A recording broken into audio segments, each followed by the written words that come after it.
Hello and welcome to the live broadcast of the Lifestyle Show.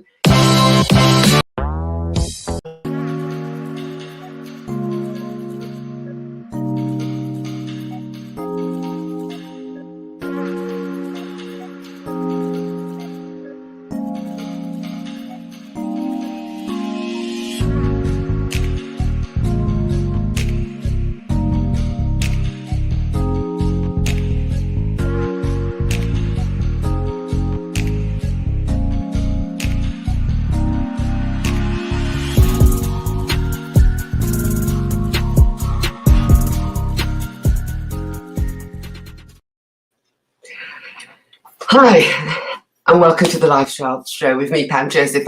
It's still rather new for me to be this way remotely looking at you and welcome into my humble abode, dealing with government, instructions or so, let's just keep it at a distance. So you are very welcome to my home for the Lifestyle Show.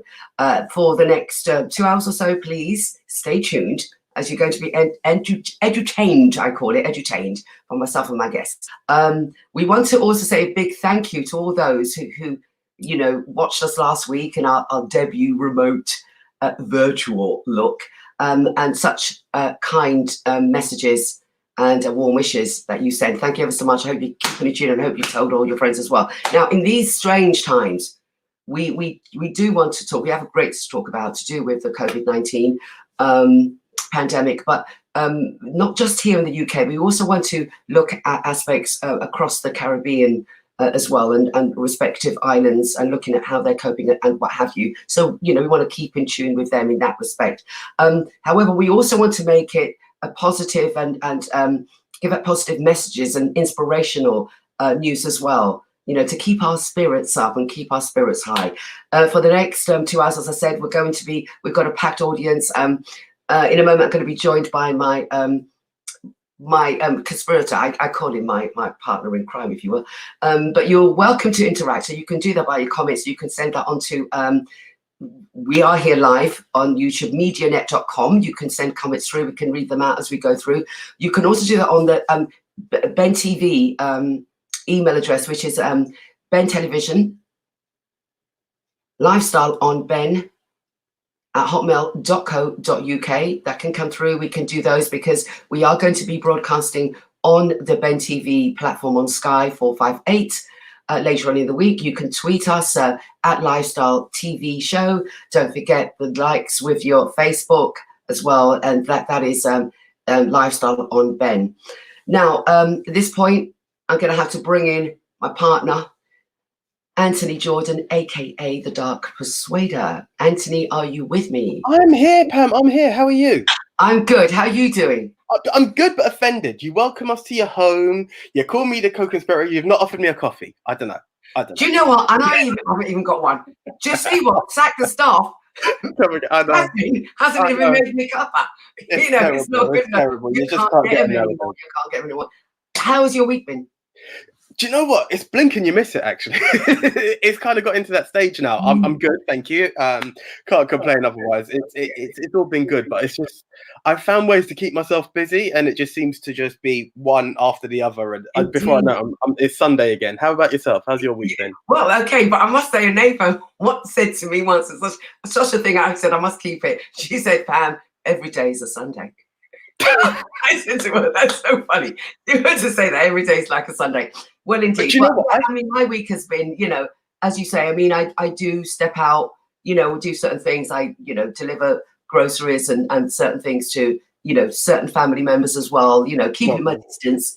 Never said keeping my distance, but yeah, it's been a fast week. It's come back from last week to now. But I love those messages we got, Anthony. We got such great messages saying, you're back, and, it looks great, and, that's good. This is it. And you know what?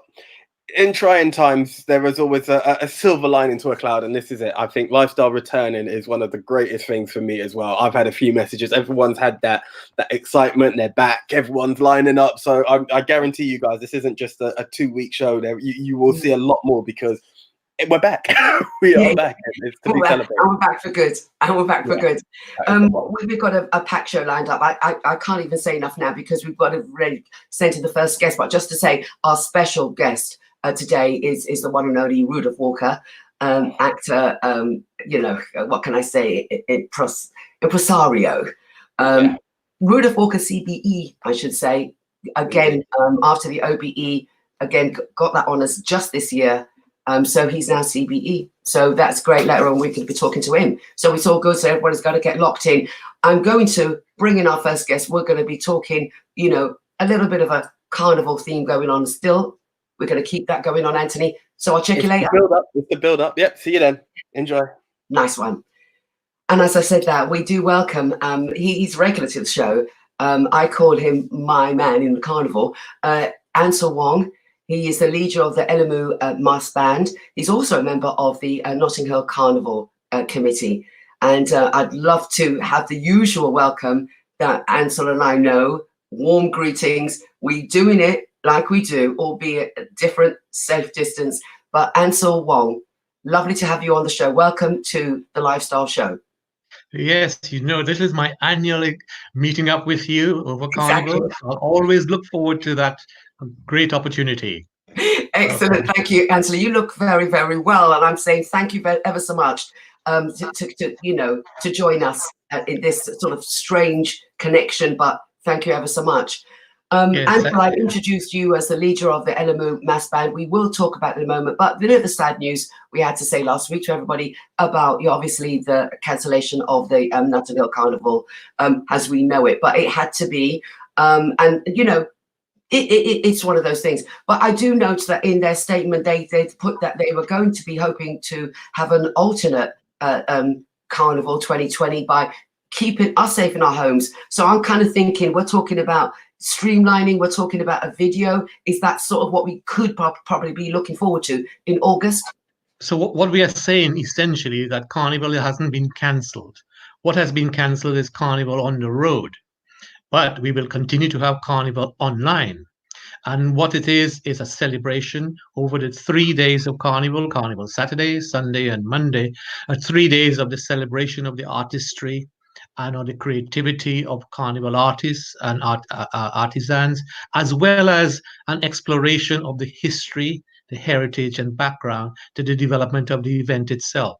So these 3 days will be very much focusing on what we think are the key essences of the carnival. Even though we can't dance and jump and enjoy ourselves on the streets, we can do that in the privacy of our homes through our programs and our online platforms. Yeah, that's amazing. That's lovely to even have that. That is absolutely lovely. We all just look forward then to 2021, big style.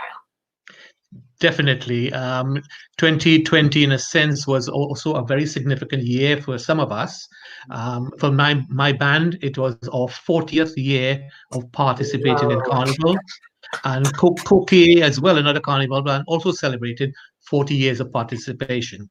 But what we've done is we postponed that 40th year, and next year in 2021, we will celebrate those 40 years, even though it will be 41 years. But it's looking forward to renewed participation. And we have a longer now opportunity to plan properly to make sure that 2021 is a really spectacular event. Yeah, of course.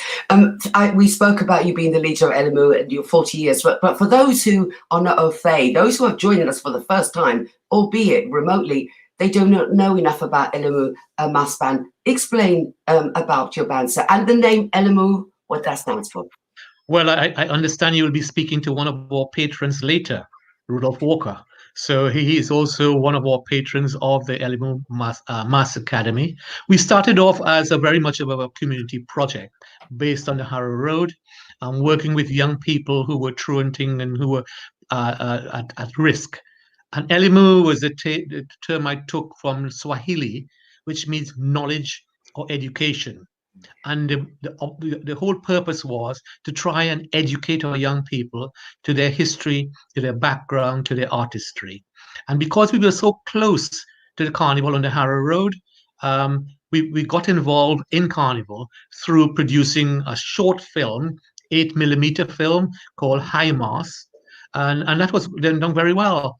And the young people themselves said, well, why don't we participate in Carnival? Why don't we get involved? And that's what we decided to do. We had very little experience of being ready for Carnival, so we had to learn by error and by trial and error. And since then, in 1980, we participated in every Carnival since then. Excellent. Brilliant, brilliant record, brilliant record. You also go abroad. We've always had talks with you every year. It's not just about the Notting Hill Carnival. Eleanor Mass Band is connected with other things. Now, Trinidad, biggest carnival, you know, the world. That happened in February?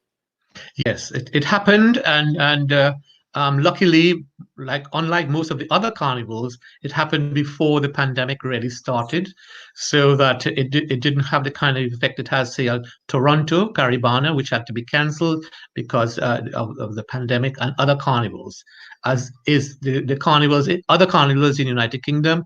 As you know, Luton has been cancelled, and there's a similar situation with the 4 carnivals in East Midlands.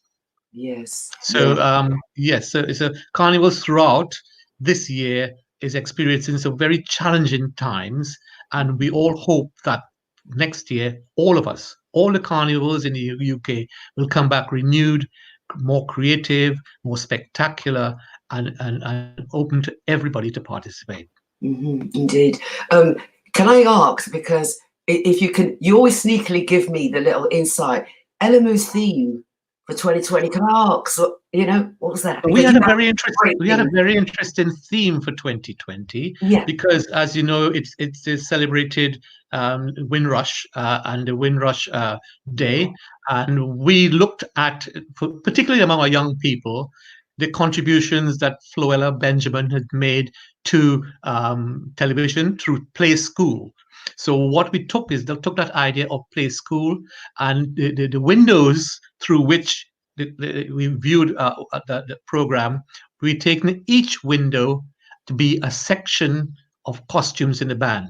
So when you went through that window, behind that particular window, whether it's rectangular, oblong, or triangle, you would then see a presentation of some of the icons, some of the activists, and something of the contributions that Caribbean people made to this country, reflecting the Windrush generation, as it was called. So we got the approval of Baroness Benjamin to use that idea, but unfortunately, we can't proceed with it. So we will want to look at what we can do in 2021 to ensure we do give due recognition to the contribution she and many others have made to British society. That's excellent. I love that idea. I love that. I remember that. Which window should we look into now? That's showing my age, actually. So I shouldn't say any more. Okay. So, you know, when we talk about Carnival, the historic of it, and this is the first time we can't have it on the streets, but everybody knows this is the reason why, and there's nothing that can be done about that, but we still have that in our souls and everything else, and to have something streamlined, that would be good too. But when we talk about all the mass bands and the fact that from last year they were working on it, you just talked about Enemu, but you know, they're not disappointed because they know that at least they can do something online and something could happen, and then they could perhaps move that on to 2021, because we haven't seen it. We wouldn't know it to that effect. We could accept it online, but we would love to see it on the street. So maybe they can still move that for 2021. Use the same theme.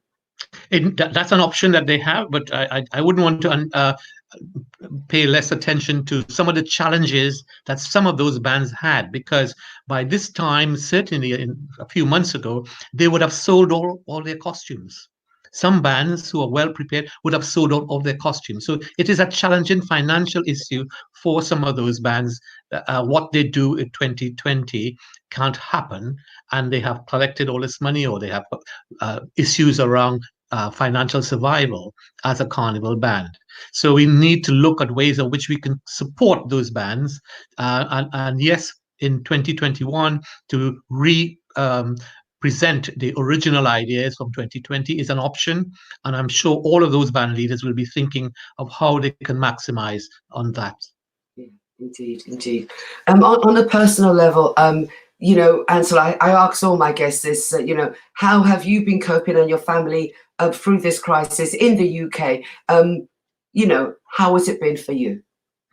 It's a bit difficult as well because with my age, being 75 in October, I had my You don't restrictions. look it, sir. You don't look it. Yes, yes, my restrictions are a little more and more draconian than for you. So we have to stay home and follow those guidelines. And I think one of the most agonizing things was during this period of self-isolation, we lost some important people. And having lost them, icons and activists, Dame Jocelyn Barrow, Althea McNeish, and others who died during this period, and we couldn't say goodbye properly to them at all. And that I felt that most significantly, that what we would have liked to say to these individuals who made such significant contributions to our community, we haven't had that opportunity. And one of my goals for next year, or as soon as this pandemic ceases, is to have a community celebration, a community commemoration for all of these individuals who died during the pandemic when we could not say a proper farewell. Indeed, indeed, sir. People will still want to know a bit more about Elemu Mass Band and see the history of yourselves and where you do go every year. And what website address can we be giving out for people to get to know a bit more about Elemu Mass Band? Yes, Elemu has a big global program, as you quite rightly say. Each year we go to visit China. Inevitably, we can't go this year. We participate in festivals, carnival festivals in Beijing and Shanghai, promoting the arts of carnival on a global stage. We can't do that, so hopefully we're looking next year to see what will happen. So the band has a website, elemumassacademy.com. You can see some of our work, some of our archives and our history and our costumes. We continue to encourage young designers, young British-born designers, to get involved, and we support them to enable them to have their creations seen on the road. It may not be 100% in terms of creativity and innovation, but we feel very important that Carnival has to be a showcase for British talent, a showcase for our Black community to enable each individual to participate. So that is one of our key elements, that we will always have a space on the road and on the international stage for that creativity, whether it's in the form of dance, whether it's in the form of costumes, whether it's in the form of DJ mixes, or whether in forms of performance. So for last year, we had a most unique feature where we had a classical violinist, Jada Marsh, who is an accomplished classical violinist, playing a classical tune, which she then very gently fused into Savannah Grass, the Road March, as part of our presentation. So we will always give an opportunity for that kind of innovation to happen, and for the opportunity for everybody to make a contribution, perhaps a contribution that is uniquely and quintessentially British within Carnival. Yeah, excellent. As always, Ansel, we could talk all afternoon, can't we? You know, we always have that. I do have to say my fond farewells, but hopefully, you know, in the next X amount of weeks or so, we could talk again, particularly as we near August, the back end of August, and we can talk a bit more about the Streamline Carnival. And until then, take very good care of yourself and stay safe. Thank you ever so much. Thank you very much indeed. Thank you, Ansel. Okay, there, Ansel. Well, you know, what can I say? It's just sort of so much of a regular on the Lifestyle Show, and every year around this time we do talk. We even talk nearer to the time of August, talking about Carnival of that particular year, talking about his band, about that particular theme of the year, and talking about the young people getting involved. And what is so significant, and what I love about all the mass bands, is that they do get the young people so much involved, whether it's to do with costume making, whether it's to do with the steel band, you know, whether it's to do with organizing you know, different functions of their particular mass band and what they do. It's absolutely fantastic. There's a lot that goes on. It's not just about a street party for 2 days or what have you. It starts from year to year. So well done to everyone for 2020. We hopefully, as he said, and I know that the Notting Hill Carnival Trust is going to try and put something, streamline something online for us to be able to enjoy that. We do have what we call another inspirational speaker to come on and talk to us, and who's gone through the mill, if you will. He is, well, what can I say, the first black footballer for Chelsea, so in the Premiership as well. So he's had his hardships throughout, but he actually came out of that. He's written a book, and it's a powerful book, and it's called Black and Blue, and it's basically how racism, drugs, and cancer almost destroyed him. His name is Paul Canoville, and we will be having him on the line, joining us here. Paul, what can I say? Lovely to have you, and thank you for taking your time out. How are you? Sorry, good afternoon. How you doing, Pam? I'm all right. Thank you very much. Thank you ever so much. I just said, you know, some deep words there. Black and blue, how racism, drugs, and cancer almost destroyed me. Powerful words, and your sort of storyline, and it ends in a positive note. But let's go back. Let's go back. First black footballer, Chelsea football team. How was that? How was that? Amazing. How was that for you? A dream. It was something that from the age of 5, that's all I wanted to be. But obviously coming from a Caribbean background, my mother didn't see football as as a job. So wanted me to go into other directions, to be a doctor or a policeman. But I stood the ground. Don't get me wrong, it was difficult, having to convince her. I think other people had to really convince her and tell her how good I was. But don't get me wrong, it wasn't an easy road. As a young lad, I did sway, I did go the wrong way as such, misbehaved. But I think it was the time that I went into Borstal, I misbehaved. I say misbehaved, got myself in trouble. That I had to turn it around and chase that dream. I don't know what we all have, but I had a second mother. And that second mother was an aunt that always encouraged me, and she pushed me. And it was for her that told me I think now you need to start chasing your dreams and follow what you know you're good at. And that was football. So it was when I came out of Borstal, I was playing non-league at Hinton Borough and got spotted by Scout at Chelsea after going for a few tries at various clubs like West Brom, Southampton, Wimbledon. But Chelsea came in.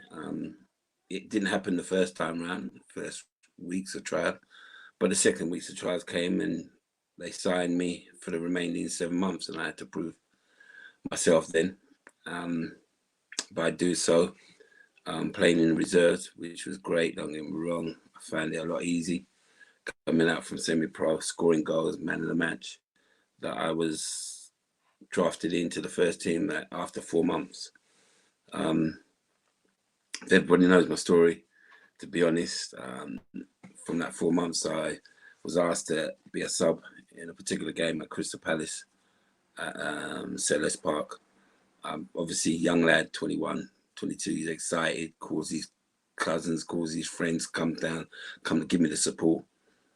And it was through after the second half, which the game was drawing 0-0, that my managers asked me to go and get warmed up. But doing so, I was so excited, adrenaline was pumping, and the stadium was that close to the fans that I started to hear some racist abuse. I thought, let me ignore this, you know what I mean? Just concentrate. But it continued, and I thought, well, hold on, man. Nobody talking to those Crystal Palace fans. But I turned around and it wasn't Crystal Palace fan. It was a minority of my own fans that was racially abusing me, and that was the wake up call to me. It was very hard, very difficult to concentrate, and I probably lost interest. Even when I got onto the pitch, I hugged the line.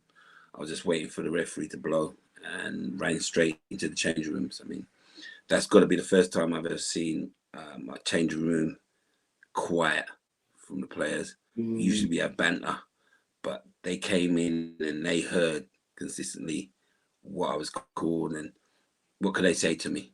I think, well, at that time, the only person that came to me was my manager, John Neal, and I have to give him thorough respect because he gave me my opportunity and told me this.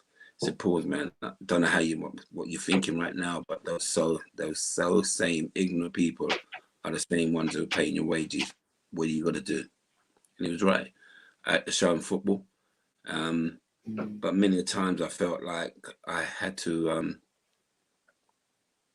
play twice as better than my teammates just to try and get accepted. Yeah. So yeah. And this is way back in 82. I mean, now, put it this way, Paul, now, would you say you would have taken on a different stance, even if you still were the same age, but now, would you have sort of like let it go quite quickly early on, just really just said, don't care? No, I don't think so. You would have still been the same. I kind of, at that time, as much as I can get very angry quickly, but I thought, you know what, I had to control myself. And that was like your person, your colleague that you was talking to before, listening to my mum and listening to when she came over the Windrush and her stories. It was like, whoa, I don't know if I could have done that, mum, but I had to be calm. Some of the times she would tell me, man, bite your lip and count to 10. You know what I mean? And it was one of those that, you know what, if they saw that anger and temperament from me, I'd be thrown out. And that was the reason why I kept quiet and I didn't complain. Today's football, you can. I mean, you got to understand the organizations like Kick It Out and Show the Red Card. They wasn't about at the time. I had nobody to talk to or share what was going on with me or how I was feeling. And the club at that time, different regime, you got to understand, wasn't supportive neither. Today, we are. Today, I can only talk about Chelsea. Today, we're doing a lot of things to eradicate racism in sport and football. So to be involved in that, you know, an advocate, I'm always there speaking out, most definitely. And this is something we need to get out right now. It's disgusting. Okay. So in that tagline of racism, that's that. Now you say drugs. Can we talk about drugs that? Came. You got to understand, I had to retire at a very early age of 25. That's your injury. Yeah. I dislocated my knee after leaving from Chelsea to Reading Football Club. And through the first 16 after 13 games. And a game that I was so comfortable, I was so well with the lads, a game against Sunderland. And it was a terrible tackle from an opponent that the whole of my knee came out, torn ligaments, torn cruciates, the lot. That when you're told by the specialist, I don't think you can continue being a professional footballer. That was difficult to take. I think going back then, and I go to the periods of when your mother's telling you about taking your education seriously and you're thinking, Mum, I'm all right, football, look after me. Realize now, what am I going to do? I didn't take any exams when I left school, so all I knew for me was football. So that period of time, it was difficult for me when depression came in, mental health came in, and I got involved in drugs, and it took control. It was the worst time in my life. I didn't care. At times when it came, I didn't want to live. I tried to take my life. Many things was going through my head, and if it wasn't for the support of my family, my kids, and the circle of friends I had around me, and obviously going to rehab, that I wouldn't probably be in here today. Yeah. You just spoke about your kids there, but you had a tragedy with one of your children. Ooh, you're bringing out some real thing in that. You read that book, didn't you, Pam? God. Yeah, I think that as well gave me strength. And when my son died in my arms at 10 days old, yeah, that kind of tore me up inside. As much as not just myself, but his mother and his sister, that I had to fix up. I had to fix up. It was hard explaining to your kids really what was going on, and I was always in denial and trying to keep them away, and everybody, like with depression, it was a case of I'd smile on the outside, but inside I was tearing up, all because I didn't want to share with anybody. So to come through that, I think the best help I had was talking to a counselor, and that was one of the hardest things for me to do because of your background, Caribbean background. If you know your parent, your mother tell you, don't tell anybody your problem. It stays in full. The dirty laundry doesn't go out there. Doesn't go out. You know that. And it was a case when people ask you, are you all right, Paul? Yeah, I'm fine. And I wasn't fine. I wanted to open up, I couldn't. And the counsellor helped me to do that. And it's the reason why probably in that I'm able to talk now as a motivational, inspirational speaker as such, you know. Yeah. We're going to hook on that right now because we do have to round up, and I wanted to talk a bit about something else, but we have to round up. So let's talk about your motivational speech. Let's talk about the fact that you do inspire young people. Let's talk about the book as well. So first of all, how can people get their hands on this book? It is called Black and Blue. Where do they obtain this book? Black and Blue, you'll have to order it from Amazon. And you forget to tell them this one sports book of the year. I was shocked that it did. It's not just about football. It's about me growing up naturally as a kid, vulnerable as such, and having cancer, which you mentioned. I've had it 3 times. First time it's coming through, I took it lightly and I nearly died. That inspired really the resilience of getting up every time I'm knocked down. And this is what I do with the kids, which obviously comes from the Paul Canoville Foundation. We like to assist because many of these kids need mentors. They do need mentors. They do. So I know that because I grew up without, my dad left when I was 2, and me and my sister, and it was my mum that brought us up. And I know I gave her a difficult time, and I wanted a male figure. I needed a male figure to talk to share, and I didn't have that. So I know today's kids, they do need mentors. They do need somebody to share with. They do need somebody to hold and talk to them. So that's the reason why. So Paul, can we get that website address for the foundation? You can do. Different because we're refurbishing it at this moment. So if you don't see it up, be patient. It is being refurbished. By the end of the month, it should be. I hopefully will say it should be www.paulcanavillefoundation.com. or .co.uk. Hopefully try them out, but be patient, as I said. People can look out for that. In the meantime, they can buy your book and they can go to Amazon, Black and Blue by Paul Canoville. Paul, thank you ever so much. I'm going to probably say to you, I'd like to invite you later on in the year as well. But thank you for coming to the first time on the Lifestyle Show, albeit very remote, but it's all good. And maybe next time we can meet each other in the flesh. Thank you ever so much, Paul. Thank you. Take care. Wow, a wonderful, inspirational bit there, because, I mean, you know, you go to a dark place and, you know, you come out. It's amazing to be able to do that. And I think if a lot of people can hear most of these stories, I keep doing this thing wrong. I'm going to take these things off because it's getting worse. If people can hear all about that, it's absolutely wonderful. So let's fix myself up a bit and let us invite our next guest onto the show. Can we please have Tyrone Roach?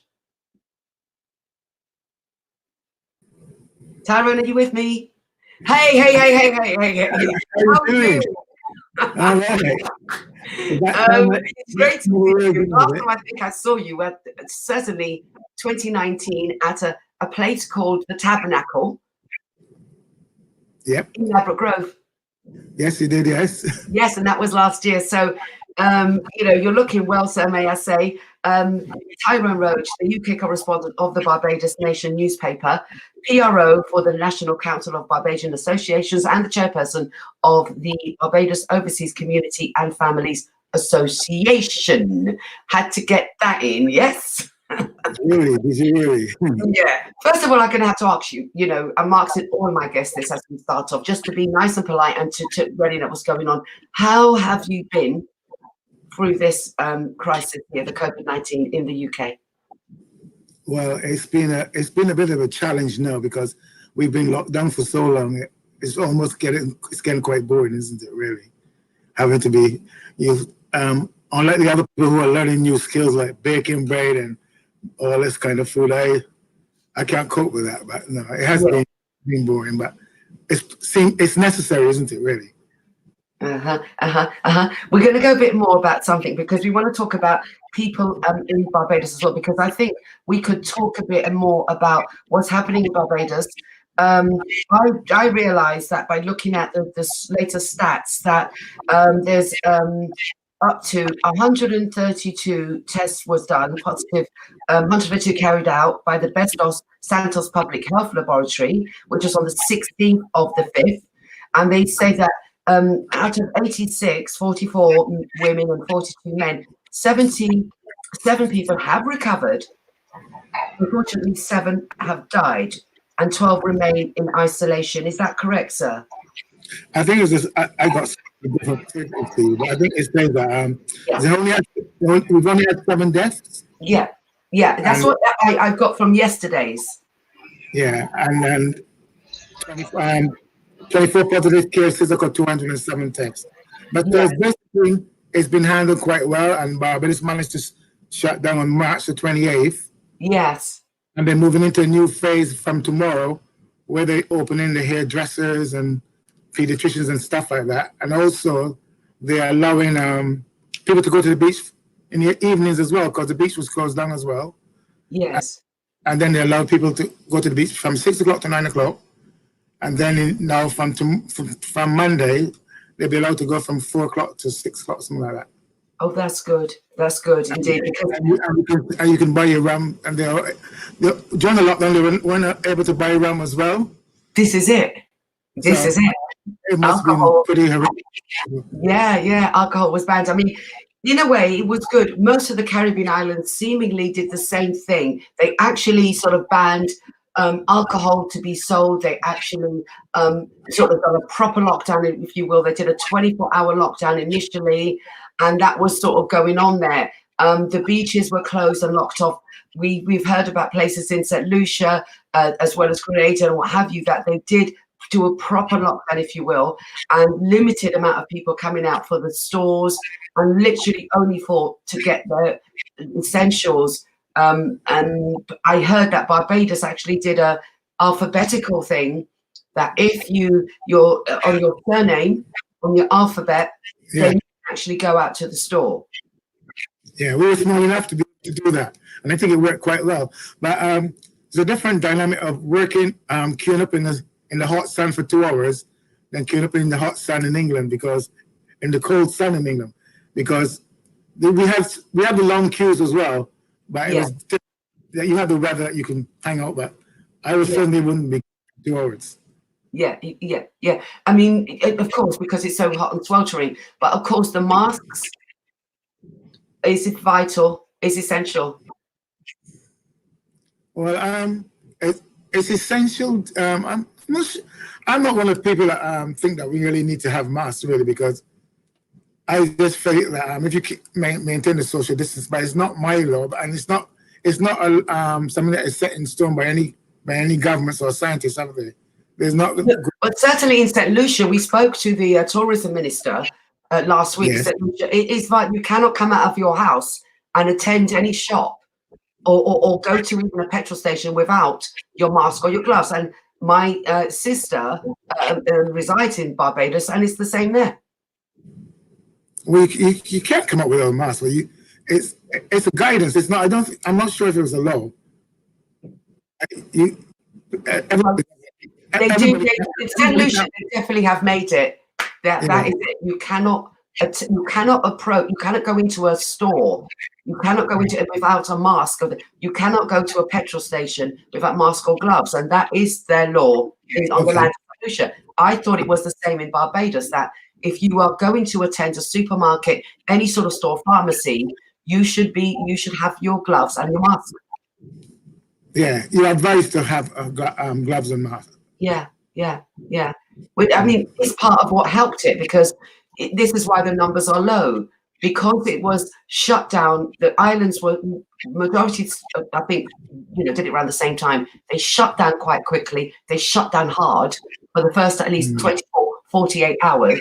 And then they sort of tippy-toed with the supermarkets and what have you. They were really quite strict. And what they did do very early on was the testing, but they also did the masks. They maintained that.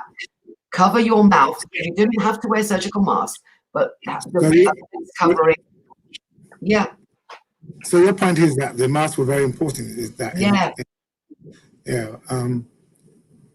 Okay. Yeah. Let's agree to differ on that one. Okay.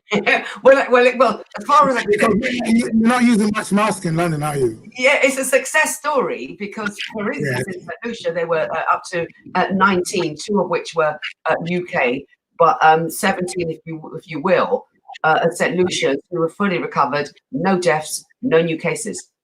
It's a success story. If you follow the rule of doing things like that, you can sort of confine it as well. I mean, even to say all of the borders have been carefully sort of monitored and shut down, haven't they, all across the country? That was a success story, closing down the border.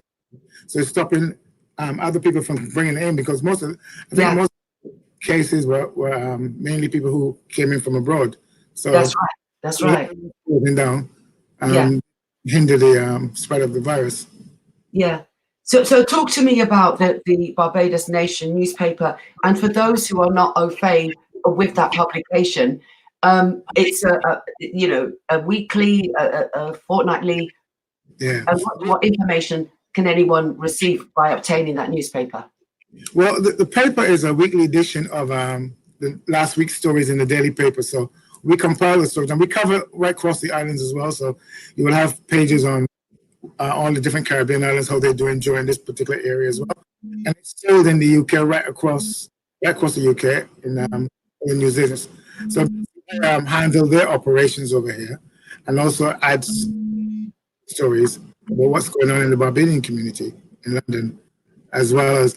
So I suppose I'm due next to do a story on you, Pam. Yeah, well, exactly. I was just thinking about the fact that, as well as you talking about what's happening in Barbados to the expats here, there's also an element as well. Excuse me, that shouldn't be happening. Oh dear. I see that's live. That is really live for you. That shouldn't be happening at all here. Okay, so we talk about the UK for the Asian people in the UK to know, or American people in the UK to know about what's happening to their relatives and to the expats in the UK. So they could get information, can they not, about in the newspaper about what's happening over here.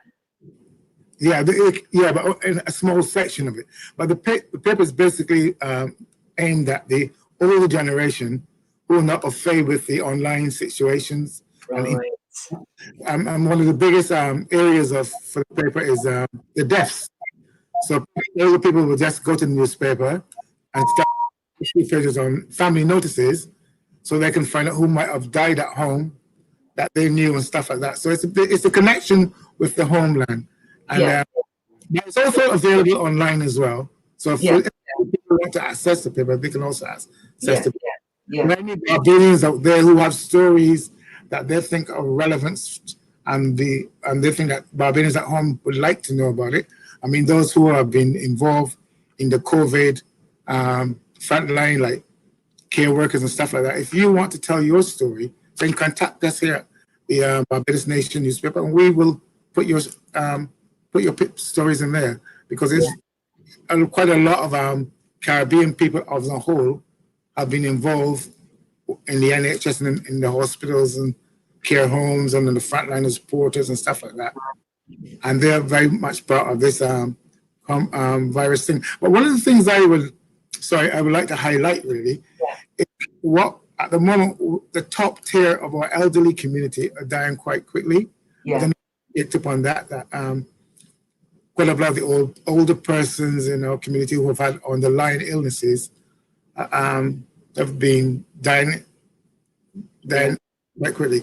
And I think throughout the month of April in London, we knew about 15 people who have died throughout the month of April. Wow. Well, everything is being put down as COVID-related illnesses at the moment. Yeah. They are putting that down.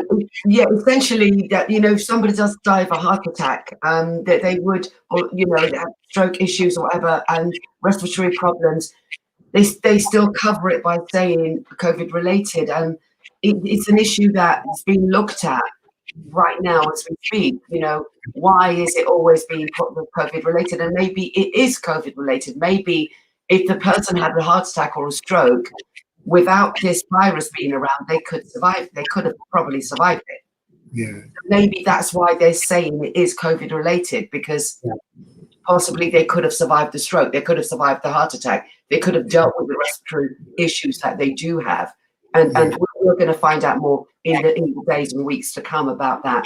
But you are right in saying that when they talk about for times more likely for a particular you know, a black man, black woman to die than their white counterparts, it's in the makeup. They're saying it's to do with our, you know, underlying things that most of us in the community may be suffering with: diabetes, hypertension, high blood pressure, sickle cell, lupus.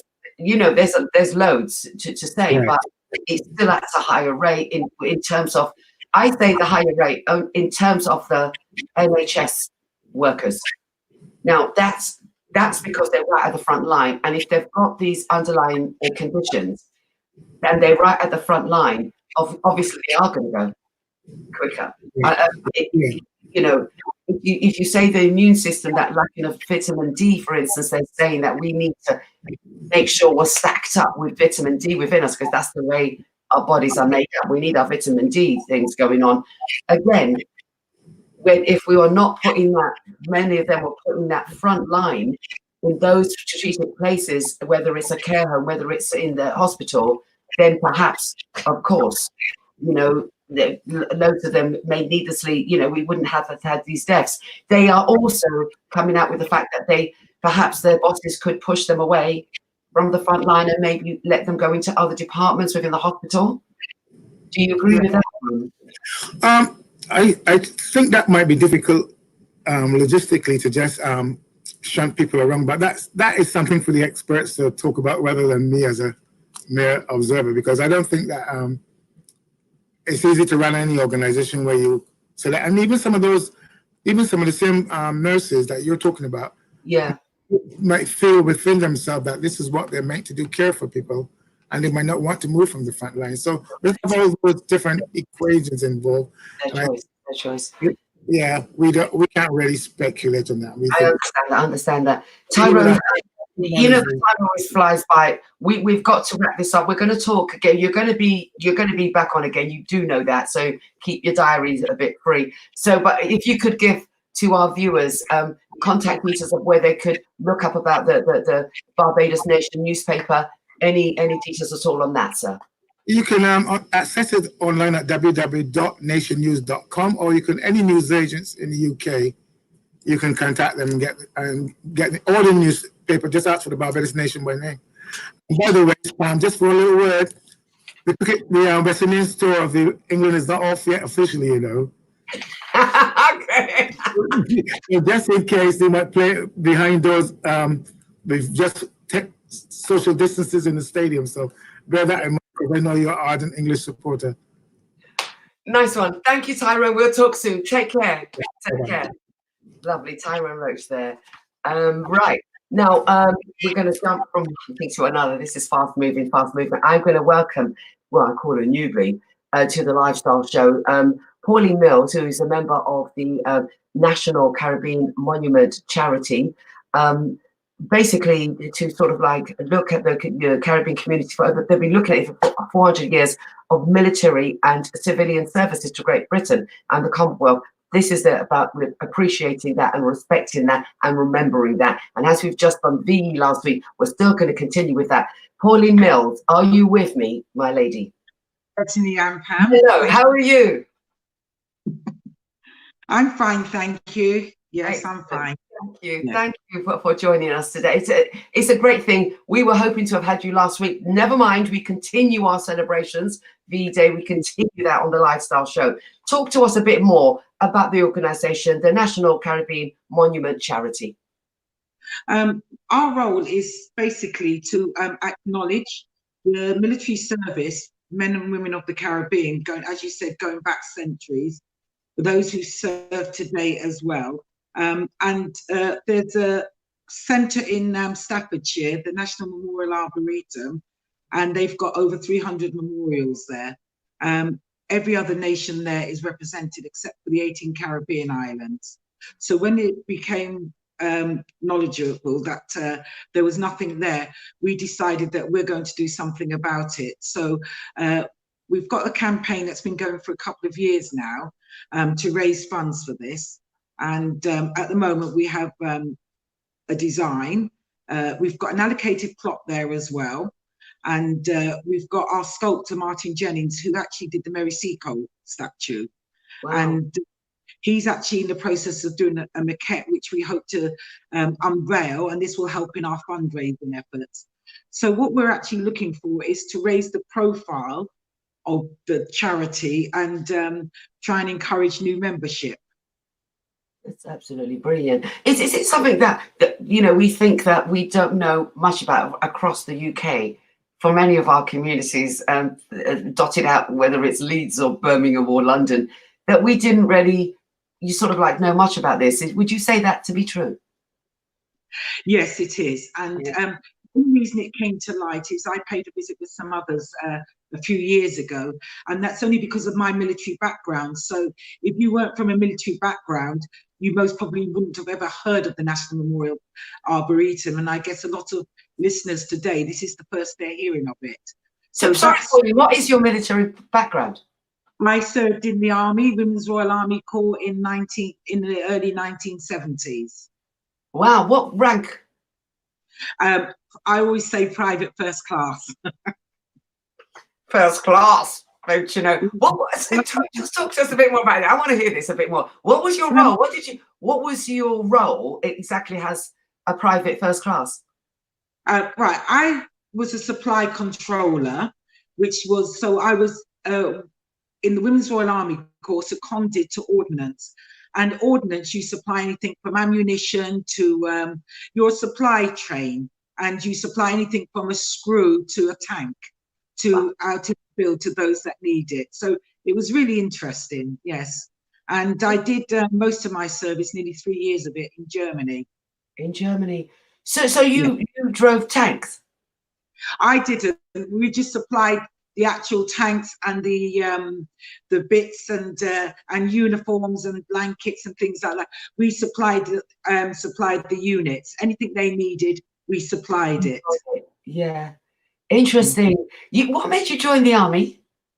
I was at school in Gloucestershire. I grew up in Gloucestershire, and an army recruitment team came, and they were specifically targeting the boys, and they set up an assault force. I was a bit of a tomboy, and I practically have a this assault force. And I obviously impressed the recruiting sergeant, and he told me about the Women's Royal Army Corps. I didn't know that women had served in the army anyway, so this was for me. I was 15 at the time, so as soon as I reached 17, I started applying, and I joined in the September of 1917 when I was 17 and a half. Wow. Can I ask you, were your parents, did they welcome that or not? I think they thought it was the best thing for me. Yes. And I think because it's something I wanted to do, I was quite strong-willed as well. I'm not sure whether they thought I would last or not, but I did. I wasn't sure if I would last or not. So yeah, it was a great experience. And when I'd do all over again if I had the opportunity. Yeah, of course. Wow, so that's amazing. So to hear about your story alone is amazing. But you know, when we talk about the TNCMC, we talk about looking at the remarkable stories and sacrifices, bravery, gallantry, and courage of individuals, you know, across the board. And you know, you go to schools, you go to colleges. Yes, and you know, so the charity, we're all over. It's a national charity. Yeah. So, but the actual monument will go in Staffordshire, which is in the West Midlands, because obviously that's a military centre of remembrance. But it is a charity. So I'm based in London. Some of the team are based in just outside of London. Some are based in the Midlands. So we're sort of scattered all over. Mm. And do you talk in the schools? Do you go to the churches and do you do things like that? We do. Usually around sort of Black History Month is when we're usually we're in great demand. We do church services. We have a standard. So because most of our team are ex-military across the board, so that's Army, Navy and Air Force. So we do standard bearing and things like that. Yeah. And we've done presentation in schools. Yeah, yeah. On a scale, just lightly, maybe on the sort of like the survivals, the veterans, if you will, you know, Caribbean wise, is there a lot of them left?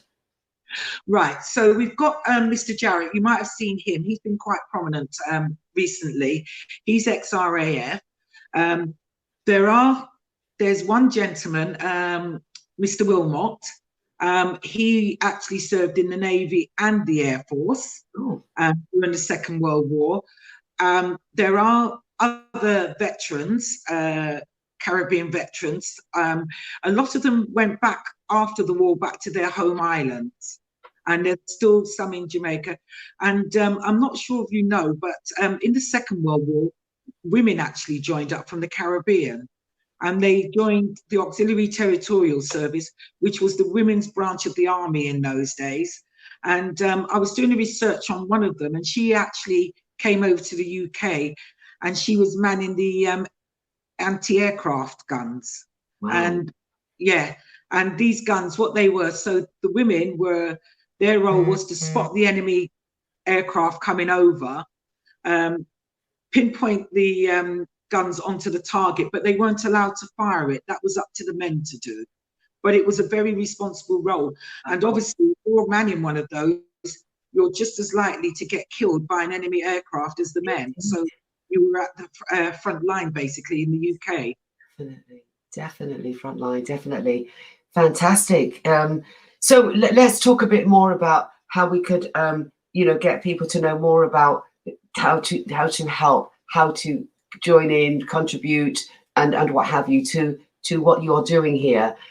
Give us more about the contact details, where they can go on a website or how they can make donations. Right, so the website is www.tncmc.org, and you can go on our Twitter page. I'm just going to read it off for you. Our Twitter page is at TNCMC Charity 1. Our Instagram page is TNCMC 19, and we have a Facebook page that's under the National Caribbean Monument Charity. This is brilliant. You're talking about doing this and presenting an educational kind of link, and you know, for future generations as well to know about, you know, their sort of like forefathers and foremothers in, you know, world wars. Again, that could be found in one of those links. Is it on the tncmc.org link? Yes, so that's our website, and from there it will give you a background of the charity, and it will also, in fact, it's quite educational. We've got our standard on there and the maps of the 18 Caribbean islands. And if you actually, it's live, and if you actually click on each island, it gives you some information. And on some of the islands, because we're updating it all the time. So some of the islands, if you click on there, it will actually give you the names and the villages of people that served and died in the Second World War. How fantastic. And from the website as well, you can donate. It will direct you where to donate and also become members. We're looking for members as well. We need to increase our membership, which is very important. Very important indeed. Right, okay, thank you ever so much, Polly. We have to wrap it up there, and we'll keep in touch with you throughout the time. We'll keep in touch with you to see how things are going on. Thank you for joining us today. Do take very good care of yourself. I will do, Pam. Thank you so much. Thank you, Pauline. Bye-bye now. Bye.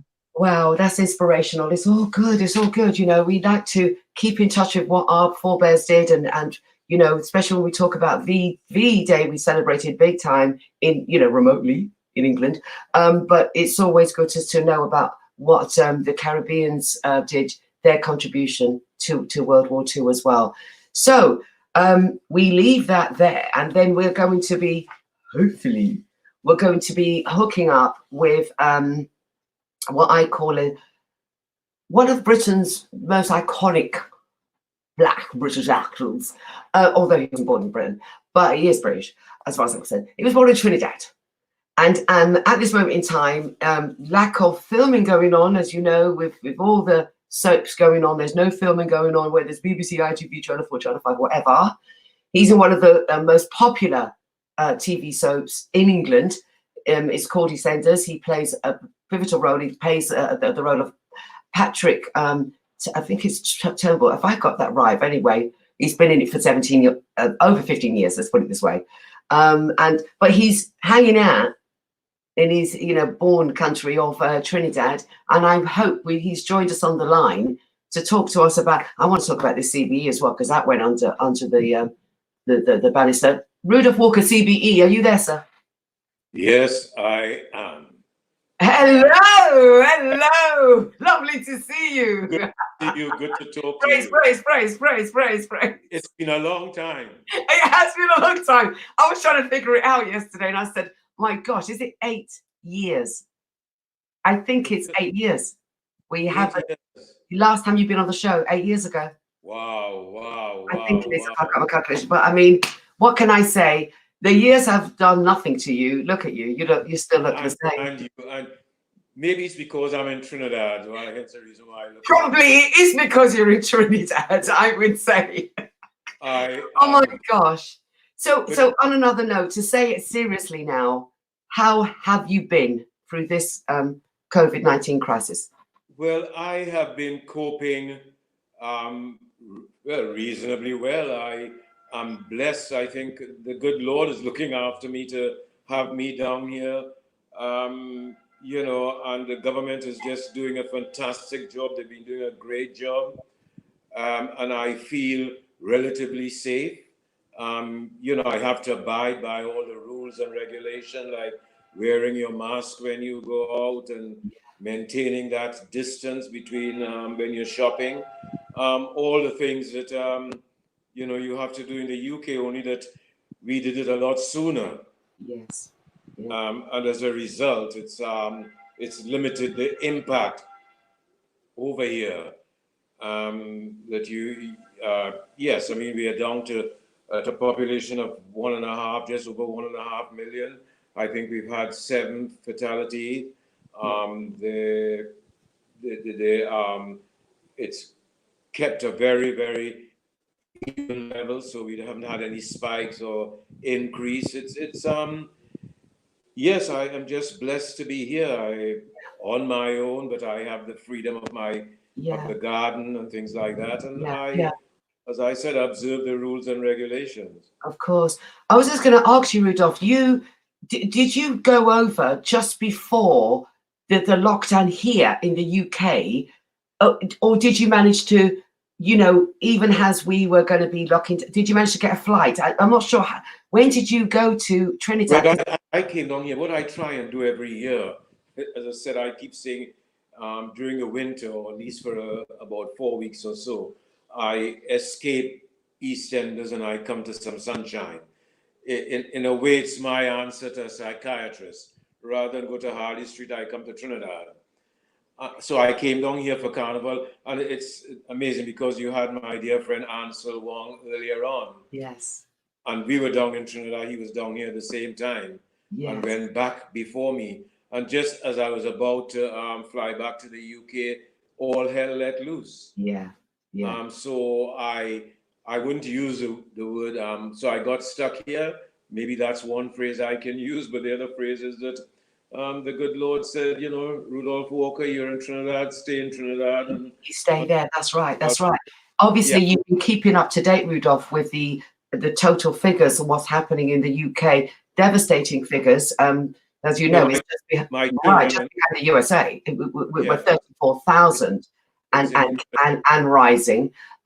Many of which are, you know, older folk, but also very, very highlighted. The Black, Asian, and minority ethnics. They say that we happen to be 4 times more likely if we were to catch the virus, to die from it. There is an investigation, there is an inquiry, they're looking into it. But would it be safe to say that maybe you're right, that, you know, God's idea for you was not to be here, because it's not looking very good for the BAME community at the moment? Well, exactly. And you get the same report coming out of America. I think President Obama highlighted that, and a lot of the top you know, individuals right across the globe, especially in America and the UK, have highlighted the fact that you know, we are more likely to you know, for it to be fatal. And yes, I hope that there's a very in-depth investigation into why that is, and a real in-depth investigation. And, you know, they have not just to take not only what is happening in the UK and America, but they have to take what is happening right across the globe, you know, be it Africa, be it the Caribbean, be it wherever. Why is it we are, you know, why we are susceptible to, you know, the virus and anything that's of that nature. It needs to be an honest and an in-depth investigation. Yeah, indeed. I was saying earlier, Rudolph, sorry, you know, we've got the EastEnders, we've got Coronation Street, we've got many of the soaps that have stopped filming, lots of repeats are being shown, and sometimes it's not being shown at all. But we have heard that possibly, the government is saying that possibly in July, things could start sort of opening up again for, you know, maybe limited amount of people on set, if you will. But have you been given the call to come back in? No, I'm following exactly. I think we are all waiting for the government guidelines as to exactly when and how it's going to happen. So my news is just as much as the same news that you have had and the papers seem to have had. So, but I am waiting. I am not due back until the beginning of July. That's when I am booked to come back. But in any case, I am also, you know, here we are on lockdown. There are no flights. The government, as I said, have been fantastic here. You know, they're not allowing any entry into the country, into the island, to contaminate what is already a comparatively safe place. Yeah. So there are no flights coming in. So at this point in time, there is no way Rudolph Walker can get out of Trinidad, certainly before July. Yeah. So that is the bottom line. There is right. But if Rudolph Walker could get out in July, if the government here said it's okay, if Trinidad opened up its borders and flights coming out, how safe would you feel? How comfortable or confident would you feel to come back on our shores in the UK? Well, one of the things that you know, it's not just me, it's for anyone coming back to the UK. You know, I would prefer, I would want it to be, it can't be 100% because even here it isn't 100% safety. You know, you have to be very careful, although the government are easing various, you know, things, and they're doing it gradually. They're not going hell bent and saying not because the situation appeared to be fantastic that we are going to let everything go haywire. You know, that's inviting problems later on. So you know, it'll have to go hand in hand. You know, it's I would like to feel that by the time I get on an aircraft to get back to the UK, number one, the flights BA has and Virgin Atlantic are allowing flights to depart, or allowing aircraft to pick their nationals up at various parts of the world.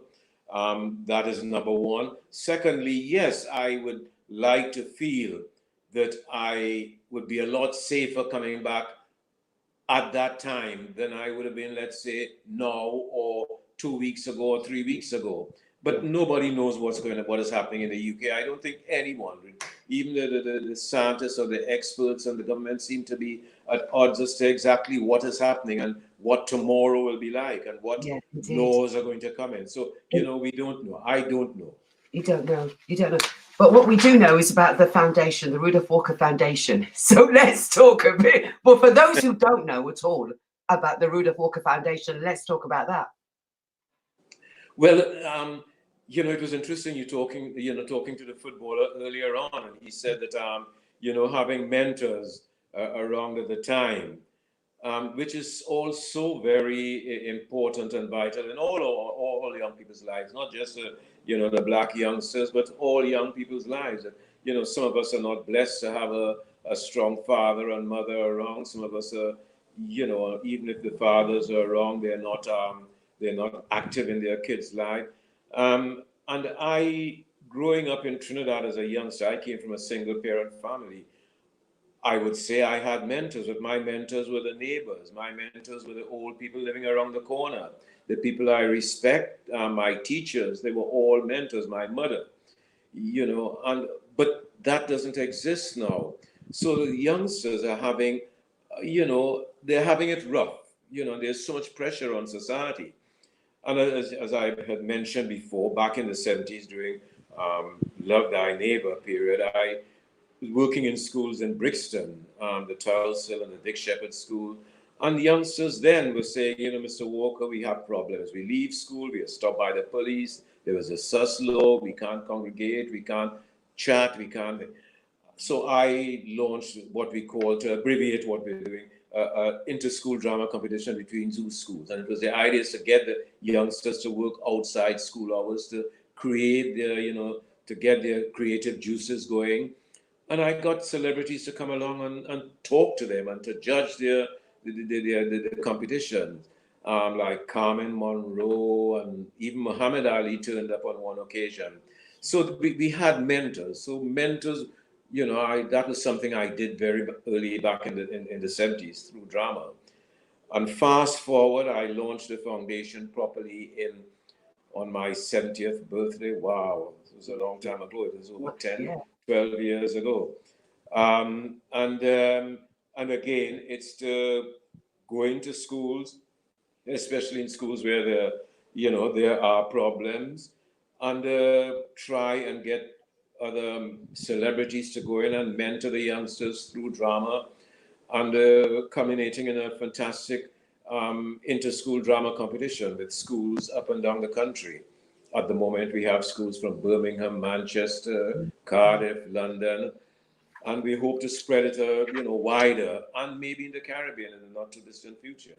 Exactly. So that really is the foundation in a nutshell. To go in and give youngsters some sort of a leg up, or give them, encourage them that they are capable. Each and every one of them are capable of achieving great things. Yeah, indeed, because you have the role model awards as well, so you recognize those who have made extreme effort. Exactly. Yeah. And that, I mean, unfortunately, because of the problem this year, we had to cancel this year's competition. But as Ansel said about the Carnival, 2020 is going to come back 2021 stronger and far better, and yes. Mm-hmm. Indeed. We want to also talk about, what do you call it? The T-shirt said recycled teenager. I love that. Recycled teenager. Why not?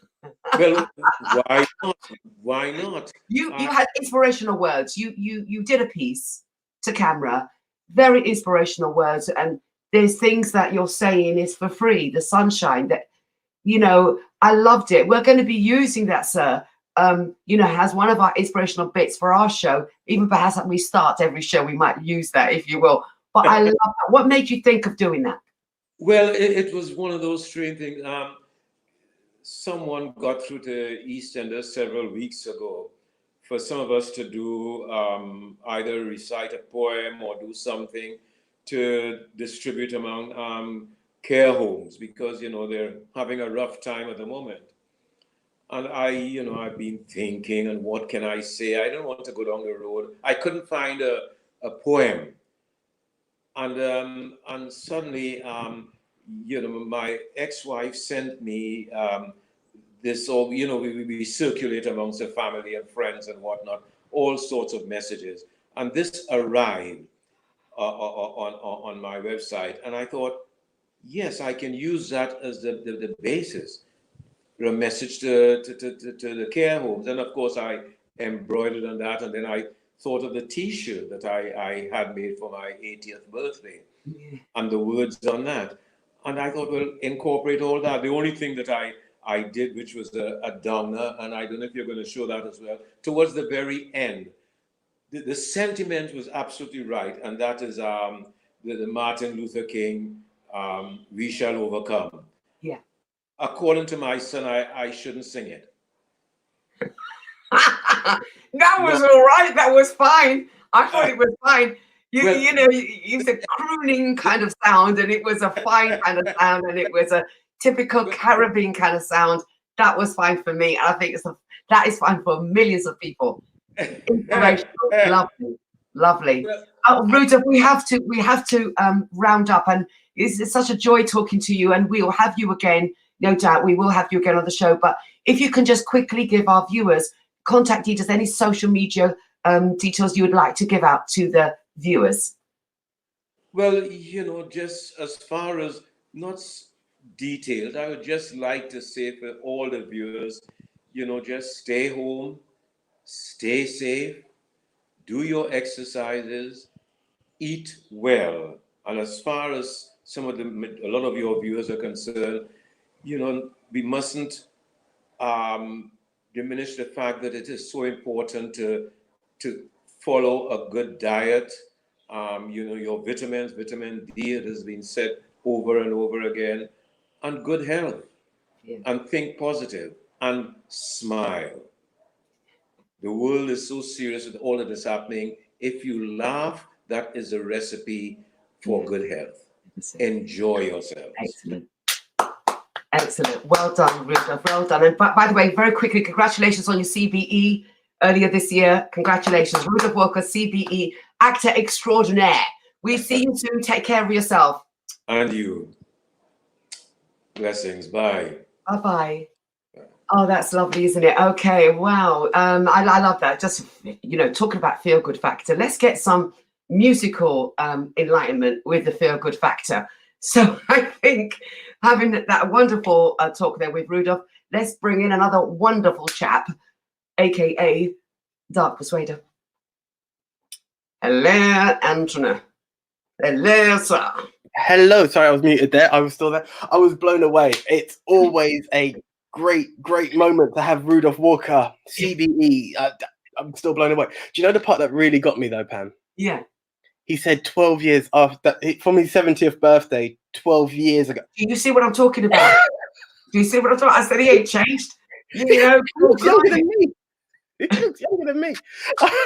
Mr. Walker, a pleasure and honor. Thank you so much for giving us your time. Well, Anthony, I'm going to leave the ropes to you right now. I'm going to swing out of here. I know we're going to have an enjoyable time, for the next how many minutes, and I'm going to leave it to you. I'm signing out. See you later. Thank you very much, Pam. Okay, guys. Thank you very much. I want to welcome everybody to the Entertainment Corner. We do have a couple of artists lined up today, so it's going to be very interesting. A bit of comedy. This will be a weekly sketch, so we will be going on with that. And then, as you know, from previous Music Corner to Entertainment Corner, we do have a few music videos to keep you going. If I'm not mistaken, at this time, do we have Flight available? Okay, I believe I know due to... Oh, he is there indeed. Flight, how are you doing, sir? I'm good, I'm good. Good. Thank you. I really want to put a huge thank you out to you because I know the time difference means Yeah, we've got an early one here, but yeah. Then get my wake up well early. yeah, man. I do apologize, but that's the time constraints, and I do really appreciate you being here with us. So, what can I say? The Magnum King 2017. No, The it's people's Magnum King, the man himself. Yeah. What can I say? From the age of 5, you've known you've had this in you. Tell us about your journey up until today. How can we go about this? Well, all right. It's a school. It started in a school, you know.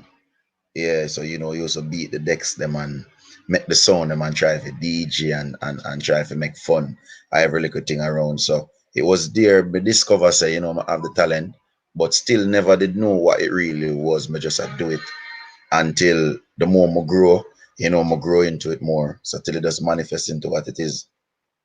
You understand? So it's just like I think like you just born for something, you know, it already and you know, you can't go around it, you just have to do it and the people them enjoy it every time one time I do so.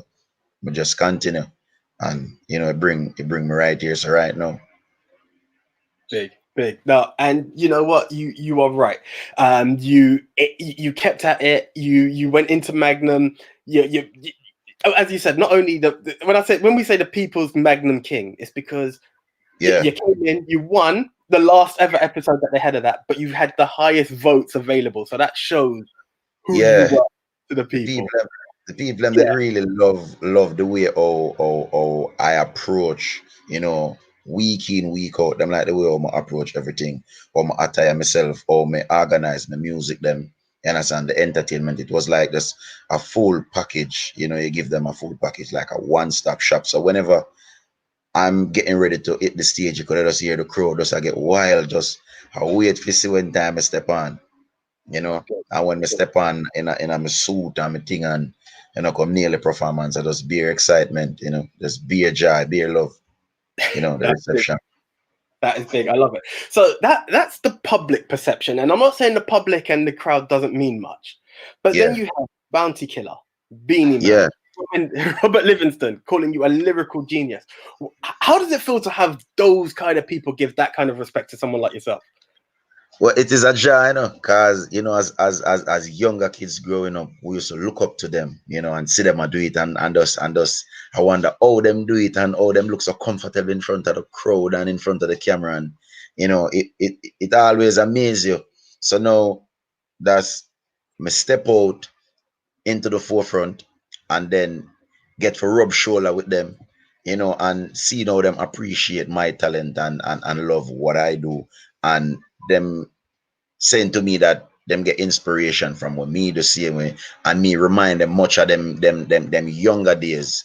You understand? Because remember these guys are, you know, in the game for a little while now. You understand what I say? So year in, year out, them there. So when time them see like a young talent emerge, it's like them can see the trace of greatness on you from very, very early.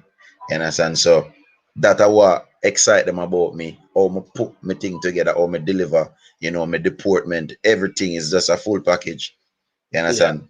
Yeah. That is it. And you have delivered that time and time again. So I'm going to touch on what people can see right now is your name. You've got Fly, and then people formerly knew you as Blue Girl. So the name has changed. What, would you like to explain that to everyone to let them know the motion and the reasoning behind that? All right. So what happened is that you know you have an ex-artist in Jamaica with a similar sounding name like that. It not spell the same, but it sounds similar when you say it. You know, so people tend to mix it up a lot. So like sometimes I enter like a big stage for go perform, and like the MC when the MC is going to introduce me to the crowd or introduce me to the stage. Them normally make mistake with the name and I call me the next artist name. You understand? So it always a throw me off. So when I go up on the stage, me have to address it and I say, yo, you know, and I put the name of Blue Go. You understand?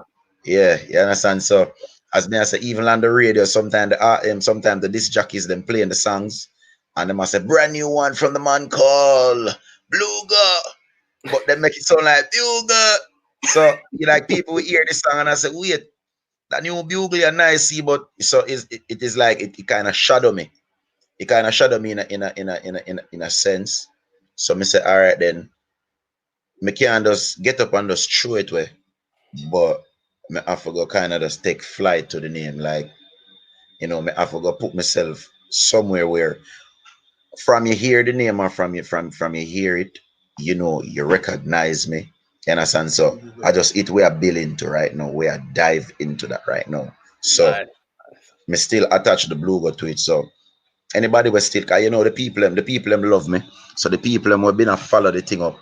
Whenever them type in blue go, them still see me pop up.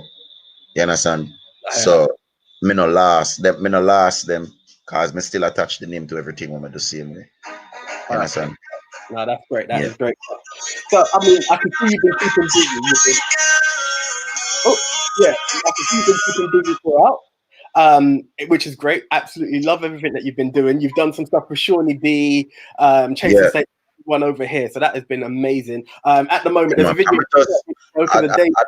at the moment, right now, I have a song out now called Uber with Jugglers.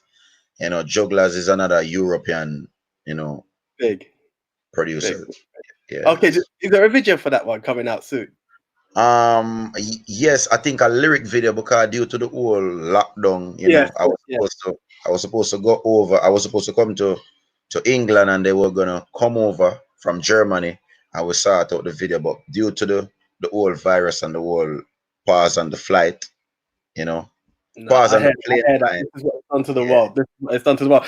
While we're on the subject, what is it like in Jamaica for you guys with the whole virus situation? Well, it affects everyone, some people take it different from some, depending on how your life set up, what you have to do on a day-to-day basis. Yeah.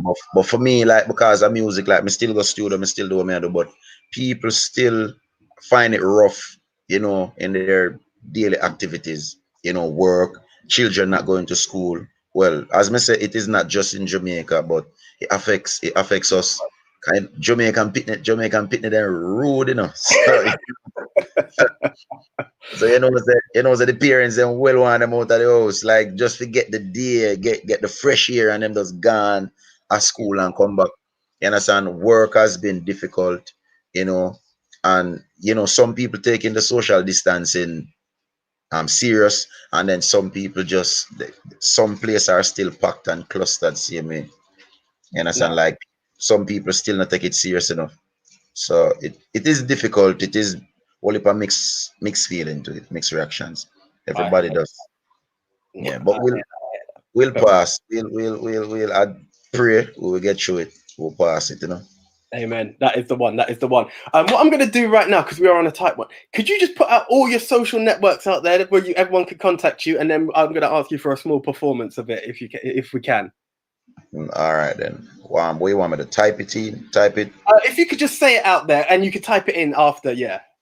Okay, so you can find me on Instagram, flight_BLUUGO. That's flight blugo. Flight_blugo. On YouTube, it's FLYGHTVEVO, and on Twitter, it's also flight blugo, and then the same underscore. You understand? And yeah. On Facebook, it's Flight King. You understand? So it's just bare flight. From one flight to the next flight, you must reach out far away. That's the one. Soar in the skies. That's what we were like. Yeah, there we are, people. That's all the information there for Flight. We will be hoping to play Tens a bit later on in our music section of the video. But before that, can we just ask for a small a cappella from yourself just to give the fans a taste of who Flight is? All right, then.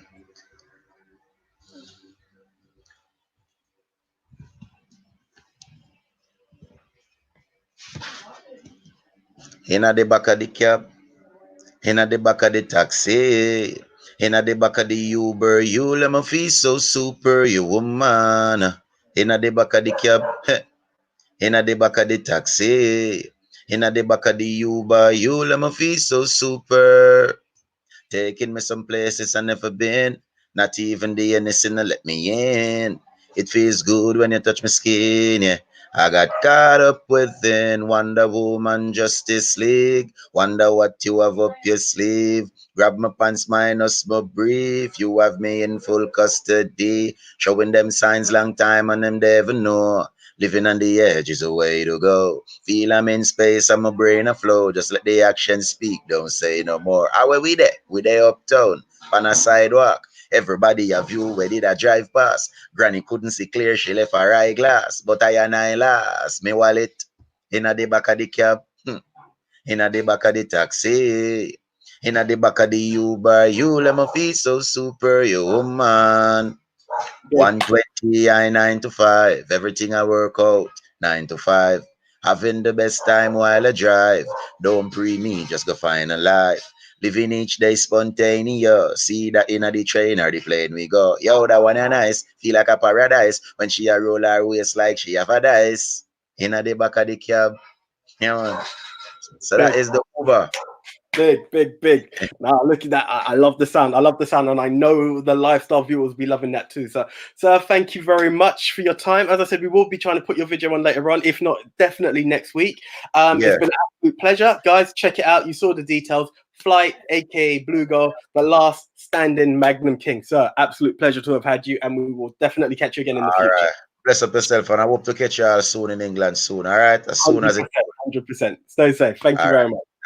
All right. Okay, so that was Flight, aka Blue Girl. Big stuff. Be sure you'll be hearing a lot more from this gentleman on the entertainment corner and lifestyle in general. So keep it there. Okay, I did mention there will be a bit of comedy going on. This is a familiar face as well as a familiar surname to the lifestyle show.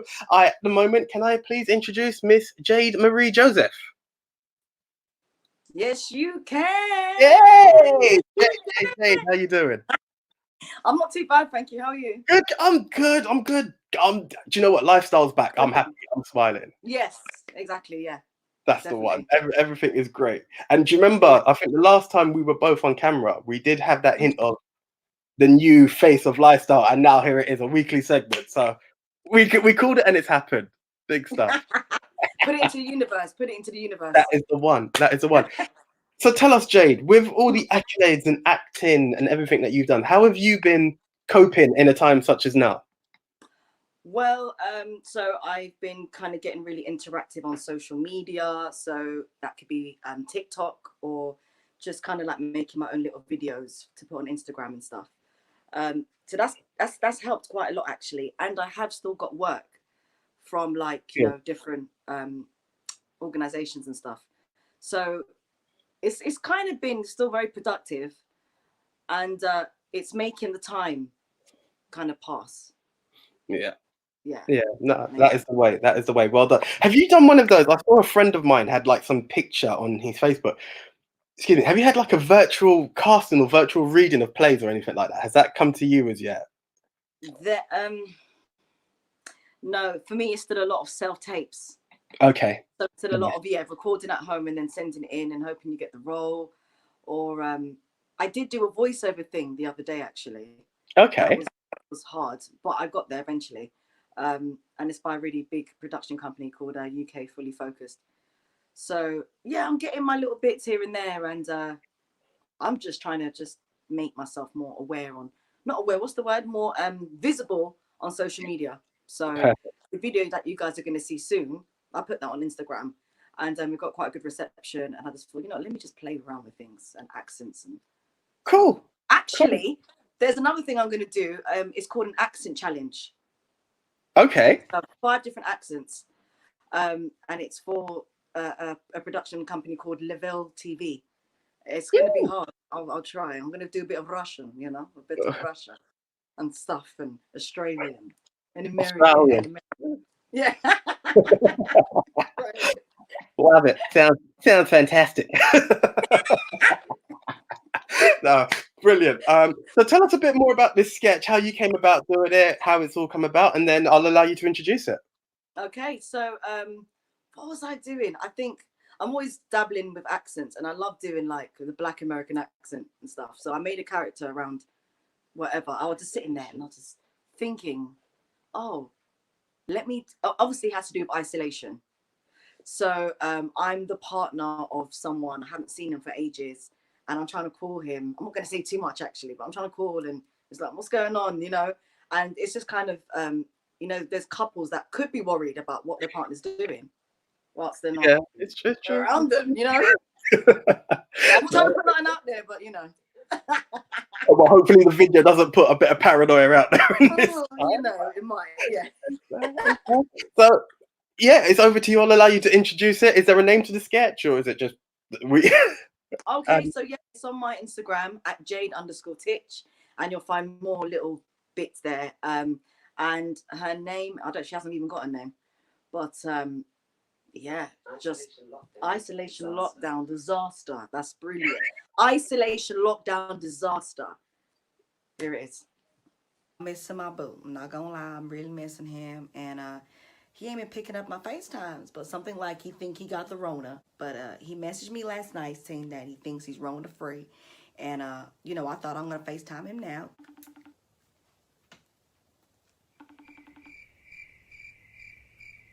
Okay, we gonna try it again, okay?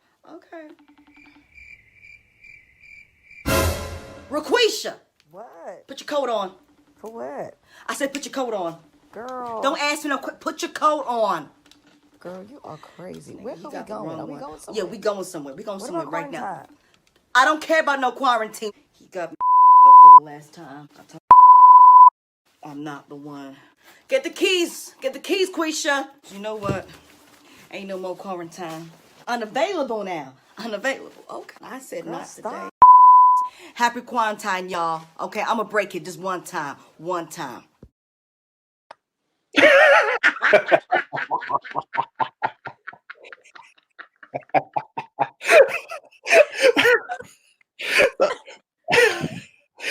I have to ask this question because I've never really had a chance to ask an actor directly right after.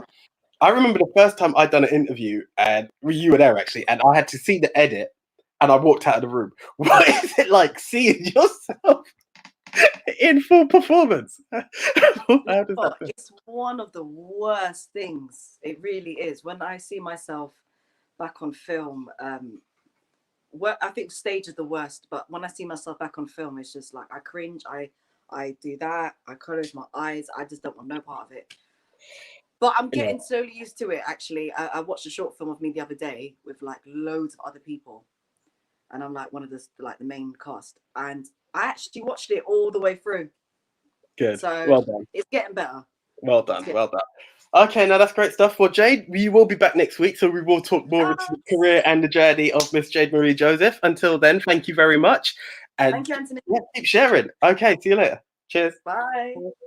Okay, right now that was Jade Marie Joseph. Thank you very much, Jade. How can I say this? We've been honoured to have the first black football player for Chelsea. We've had Mr. Rudolph Walker, and now it's my honour to introduce one of a legendary UK group, and I'm talking Errol.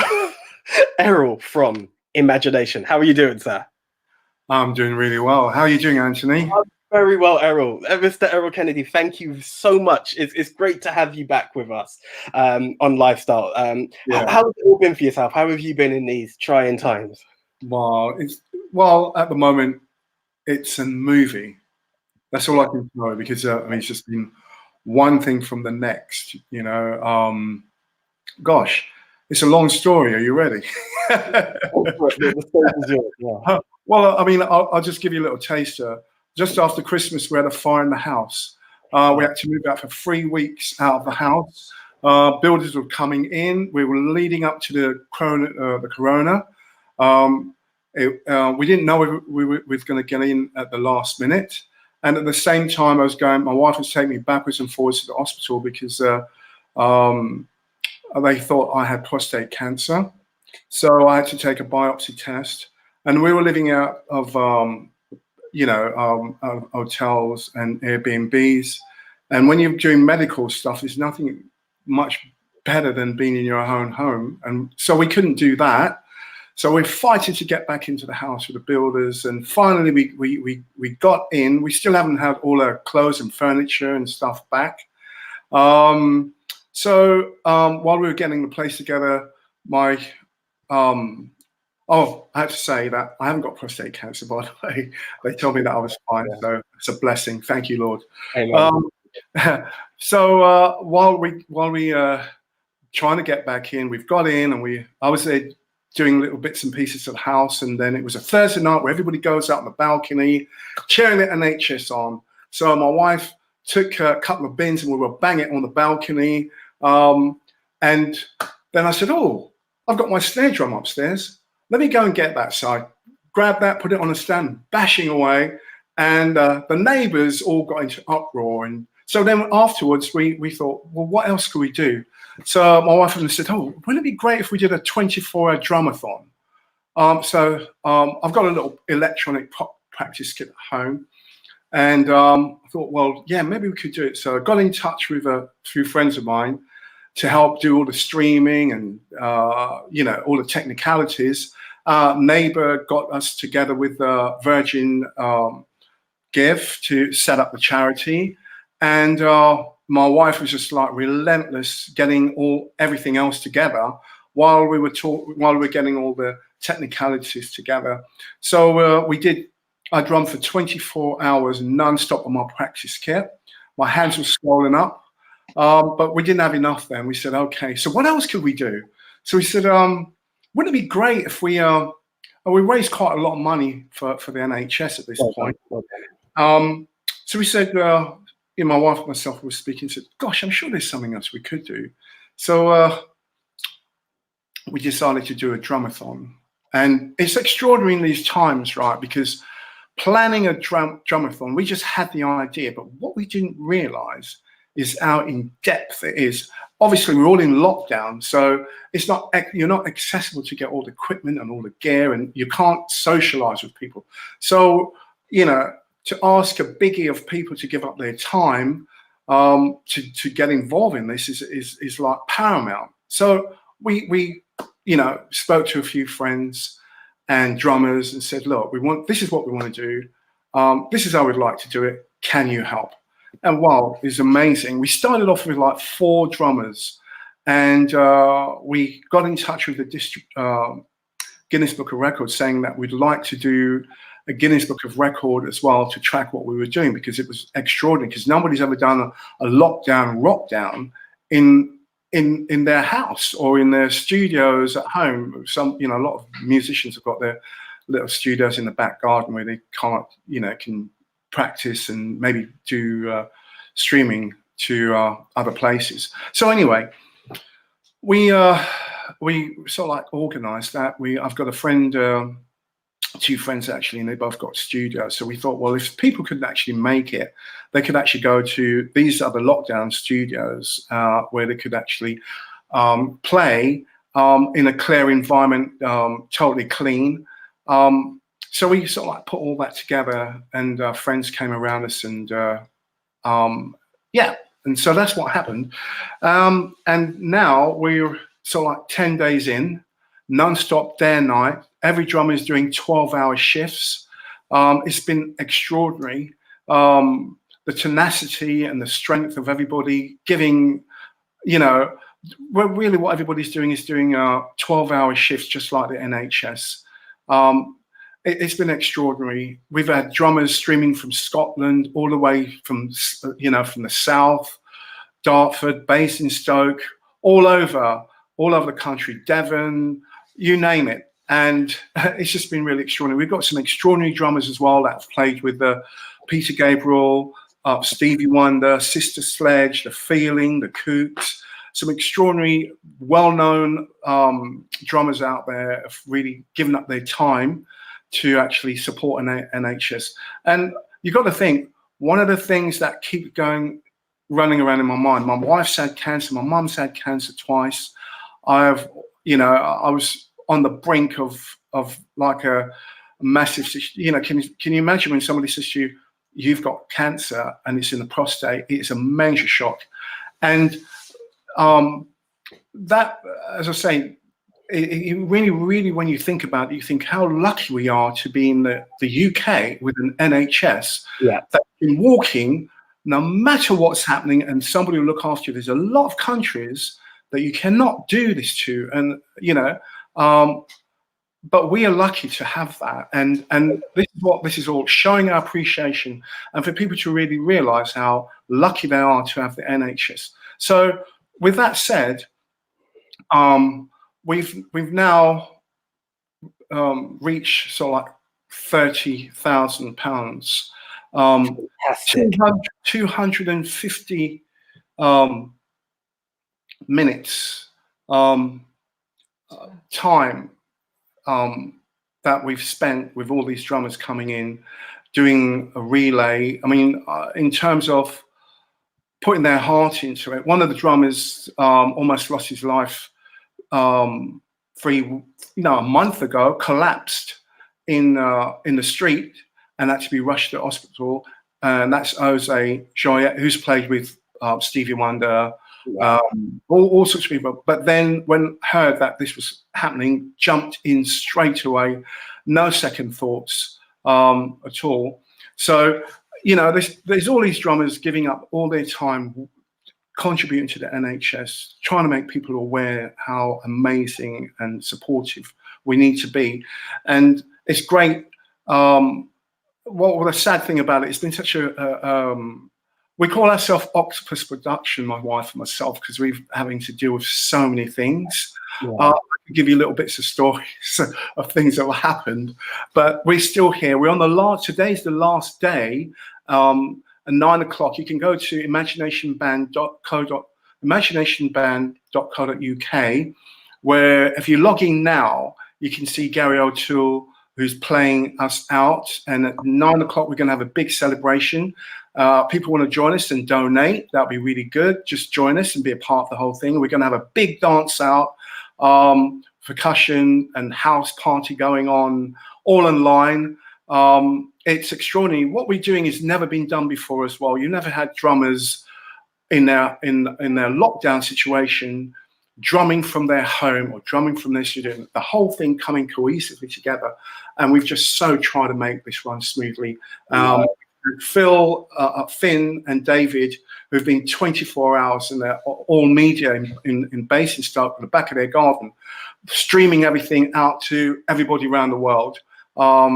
You've had Maddis and Grace and Mel in their studio at the back garden, streaming everything, you know, getting drummers coming there to play as well, because they've not had the equipment to actually drum from their home. So it's been absolutely extraordinary situation here.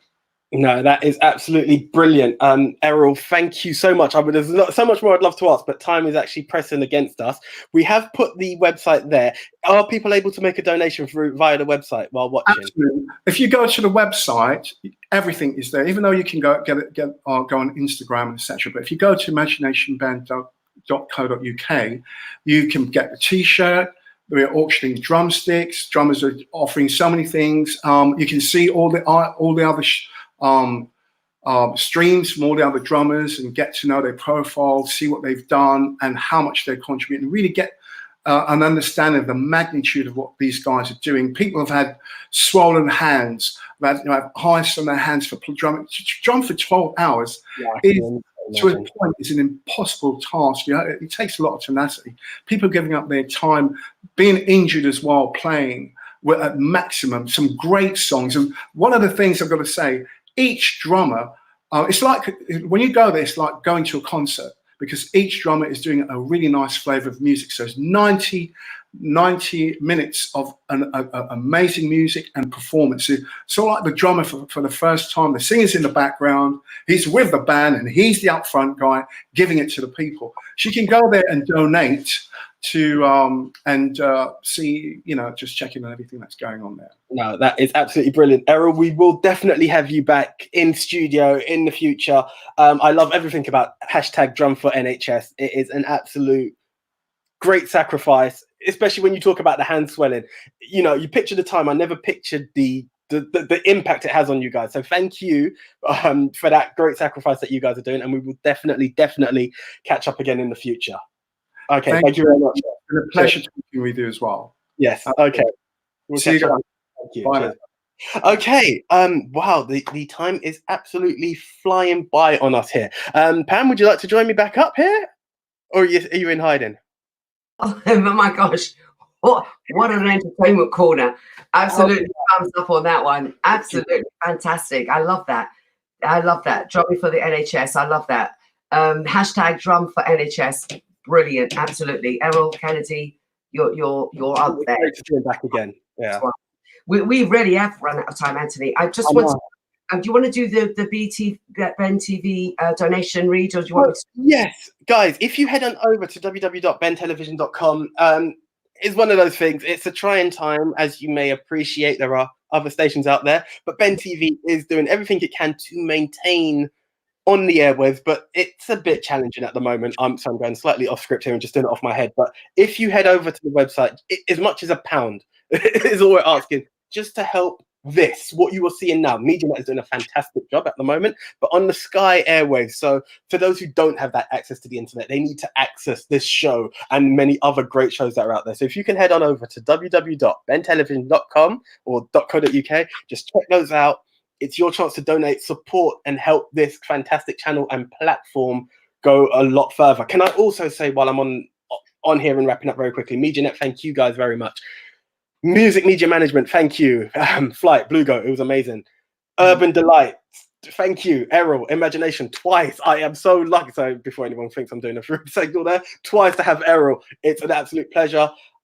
I'm flying through because I know time is against. Management team of Cabaret event designers, thank you ever so much as well. And thank you to all our guests, all of them. Rudolph Walker taking the time out. It's all good. We'll see them lot very, very soon. We want to say, stay safe, stay strong, and stay blessed. See you next week. From Anthony and I, we're out. Bye.